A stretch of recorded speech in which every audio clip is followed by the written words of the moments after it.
ये काफ़ी सिंपल सा प्रॉब्लम एक और है जिसे कॉम्प्लिकेट करके दिया जाता है। जैसे any number can be displayed as 3q 3q plus 1 and 3q plus 2। किसी भी नंबर को इस फॉर्म में हम लोग दर्शा सकते हैं। तो कोई भी नंबर क्या हो सकता है, पॉजिटिव नंबर कुछ भी हो सकता है।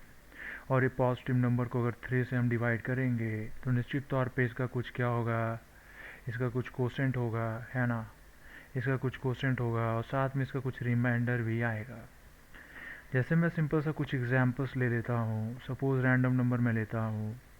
मेरे पास 4 एक नंबर है। 4 को मैं 3 से डिवाइड किया तो ये क्या हो जाएगा, इसको मैं कैसे 3 डिवाइड किया तो इसका कोसेंट क्या आएगा, 1। रिमाइंडर का है क्या आएगा, 1। तो 4 को मैं 3 इंटू 1+1 के फॉर्म में डिवाइड दिखा सकता हूँ। सिमिलरली अगर 5 है तो 5 को भी हम लोग 3 इंटू 1+2 के फॉर्म में दिखा सकते हैं। 6 है तो हम लोग 3 इंटू 2 के फॉर्म में दिखा सकते हैं। तो यही बोल रहा है कि अब इसे 3q+1 और 3q+2 के फॉर्म में दिखा सकते हैं क्या।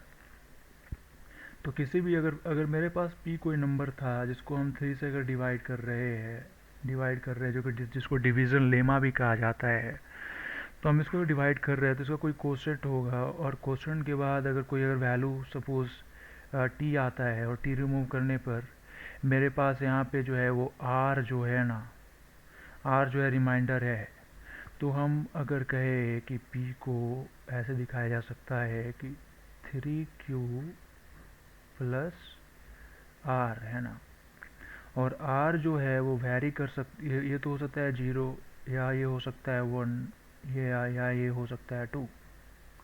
तो इसीलिए अगर जब कभी भी अगर 0 रहा तो वो 3 से कम्प्लीटली डिविजिबल हो जाएगा, और 1 रहा तो 3q+1 हो जाएगा, और कोई और नंबर रहा 2 रहा रिमाइंडर तो 3q+2 हो जाएगा। और फिर से जब नेक्स्ट बार पहुंचेंगे 3q+3 के लिए तो हम ये कह सकते हैं कि जो है वो 3 को कॉमन अगर लेते हैं तो q+1 जो है वो एक न्यू क्यू बना रहा है। तो इसे कह सकते हैं कि ये 3q हो जा रहा है। मतलब कि एक q+1 तो एक रिमाइंडर हुआ ना, 3 तो रिमाइंडर हो नहीं सकता। रिमाइंडर जो है वो डिविजिबल के से कम ही होना चाहिए। अगर 3 है तो इसका रिमाइंडर 0 1 2 ही हो सकता है। तो इसीलिए हम किसी भी नंबर को, हेंस मैं ये प्रूव कर सकता हूँ किसी भी नंबर को 3q+1 3q+2 के फॉर्म में दिखा सकते हैं। तो अगर इसको ज़्यादा क्लियर कट फॉर्म में लिखना चाहे तो लेट्स सपोज करते हैं कि p is a number and if it is divided by 3 then it can be written as 3q+r। ठीक है। और r जो है वो बेसिकली कहाँ से कहाँ हो सकता है, या तो ये 0 हो सकता है, 1 हो सकता है, या 2 हो सकता है। तो अगर तीन पॉसिबिलिटी है तो मेरे पास कितना बन गया, 3q बन गया, 3q+1 बन गया और 3q+2 बन गया। तो ये जो है 3 ऑप्शंस मेरे पास हो गए।